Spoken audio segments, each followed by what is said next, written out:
Hey friendos, what's going on? What's up? It's your boy Matt, and we are back again with some more Marvel Future Fight. No clues in there really. I don't know what people were looking or hoping for in that one. I certainly couldn't see anything unless those footsteps were actually Leon Kennedy's from Resident Evil 2, in which case that would be pretty pog to see him come in. You get some Marvel vs. Capcom going on there.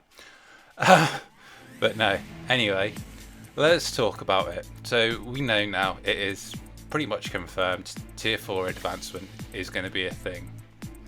We have no idea where it's going to be applicable, how it's going to be applicable. Obviously, a lot of stuff we're just going to be speculating on until this time tomorrow, basically, once we have the patch notes. So let's just go ahead, we'll jump straight into the forum and we'll have a look and see what they actually say over on the sneak peek post. See what CM Fragment has to say for us. Okay, here we go, sneak peek number 4. Greetings agents, this is CM Fragment.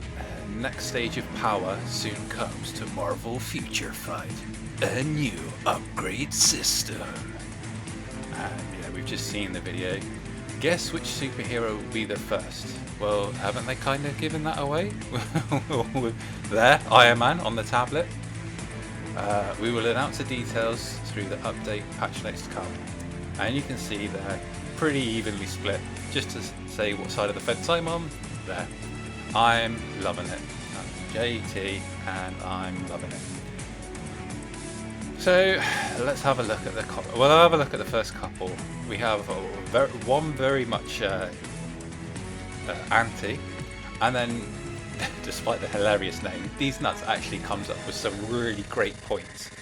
And even though they say they're on the fence, it's very, very eloquent and well put. And they do raise some very interesting points. And we're going to basically break down what the community is saying, and we'll go through. So yes, Tier 4 finally happening. And we can't say that we weren't expecting it. It may have come as a bit of a surprise. And I know some people are going to be like, oh, well, Cynic Alex, blah, blah, blah, blah, blah. He must be what? Regardless of whether he actually does work for them, or probably more likely, even if it is the case, works with them, you know, freelance, etc. In case you guys didn't know about what freelance is, it's where you work, you know, on an ad hoc basis. Regardless of that, you look at the current meta, okay? And I'd say that I have a fair reflection of what a lot of people currently have. I know a lot of people have a lot more, a lot of people have quite a bit less, especially newer players. But you look at the current meta, and I'd say that pretty much, without going into arguments over specific individual people's favourite characters, pretty much the meta is as it should be in terms of power levels. And if you look at the characters who have received tier 3s or transcendences, mostly, obviously not all, because, you know, hashtag Green Goblin Justice, most characters have their tier 3s or transcended skills, etc. Now, let's take my boy Fandral here. Now, those of you who've seen me around in the community know that for years, whether it was on Cynic Alex's live streams or in our alliance chats and all the different alliances I've been in, I've always joked about, hey, save your materials, tier 3 Fandral, he's going to be the new meta. And whilst it was always a joke, there was kind of a serious point behind that, because it's been 4 years since the very first tier 3 cap came out. And you look at the latest tier 3 now with Hawkeye, or the latest transcended character, for example, America Chavez. If Fandral got an upgrade that was that good, he's going to be ahead of Captain America in the meta. Does that really make sense? Because I kind of don't think it does, really. I mean, yeah, it would be hilarious, and yeah, it would be nice to see all characters kind of get their, you know, their day in the sun to shine. But at the end of the day, we don't want 249 characters all the exact same power levels. If they did, or if they all had the same skills, well then what's the point? We might as well just have one character and 250 uniforms. Really doesn't make sense. And this has been on the cards, like I say, for a while now. I mean, it's been 4 years since we had tier 3s first introduced, back with Infinity War. And even as far back as the next year, the 4th year anniversary, where we got the Fantastic Four, and we had their epic quest. A lot of people who were playing the game back then will probably remember when we first saw the original, not the maker, but the original modern Fantastic Four. We thought that we were going to be getting Tier 4 with Reed Richards and the Fantastic Four. So, boy, that's a lot of saying four in a very short space of time. But yeah, so whilst it may have come out of the blue in regards to just shortly after the anniversary, you can see why it's kind of needed. I mean, you look at Cap. We'll take Cap for example, because he is the perfect example.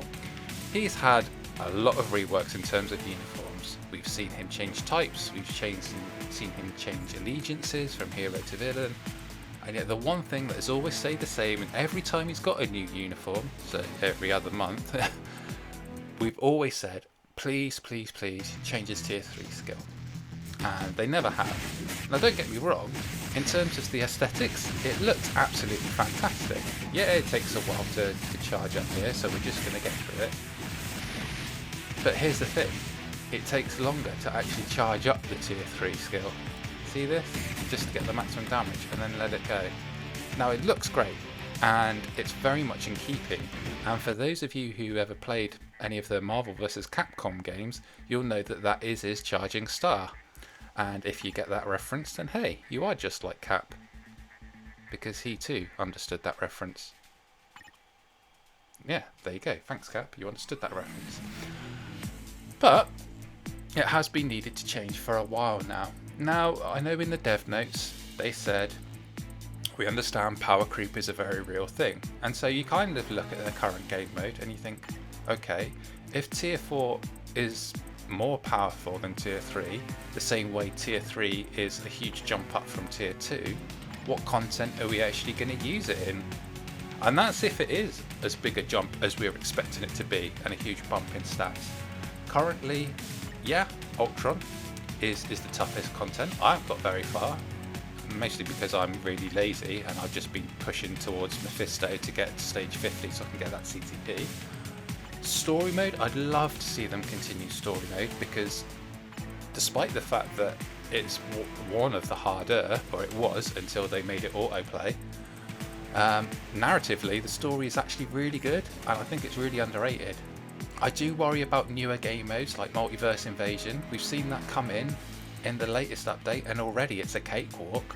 So with power creep on top, that's going to be really rough, because people aren't going to get more than 5 seconds, and then it's already done. And I can see a lot of people getting turned off by that. Timeline battle, we know PvP has been an issue for ages. So many games, other games that people play, whether mobile or console or PC or whatever, have got 2 versions of PvP.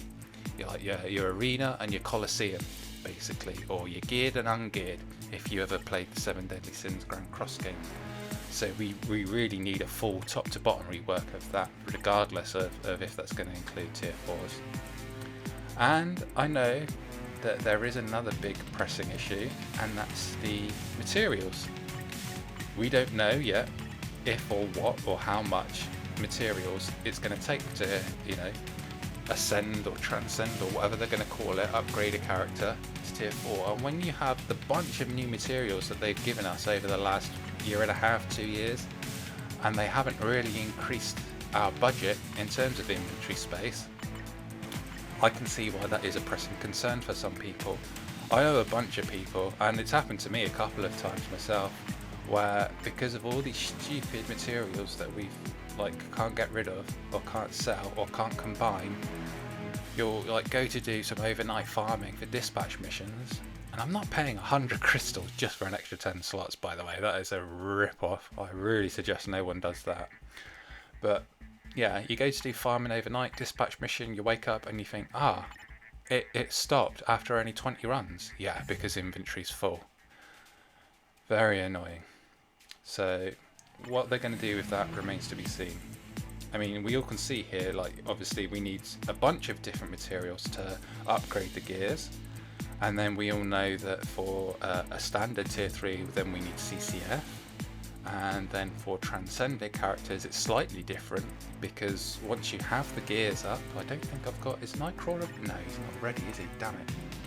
I'm never going to make you ready, Nightcrawler. Okay, well, let's have a look at another already transcended. We know that we have to pay twice. Once to awaken their transcendence, and then you have to pay to level up the skill.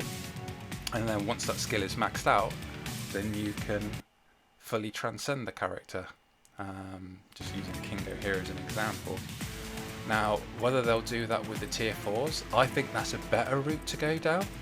And I'm not sure in terms of a 7th skill on the screen how much space that's going to take up, or if it's just going to replace tier 3. Now, I did see some people saying, oh, it's not fair, I can't even get tier 3s. Now, this is the Shield Academy, and I know, because I've also got the free-to-play account, as you guys have seen in my previous videos, I know that you get guided quests for a bunch of tier 2s, and then you get a guided quest for a tier 3 as well, where they take you through the process. So people who say I can't even get my first tier 3 either aren't playing the game properly, or they're just lying for dramatic effect. I don't think this is meant to be, you know, endgame content isn't meant to be for brand new players to get to day 1. So I don't think that's something to worry about. But again, this is all speculation until tomorrow. Let me know what you guys think in the comments down below, and then we'll all come back here tomorrow when the patch notes are live, and we'll see what we think of it. Until then, take care.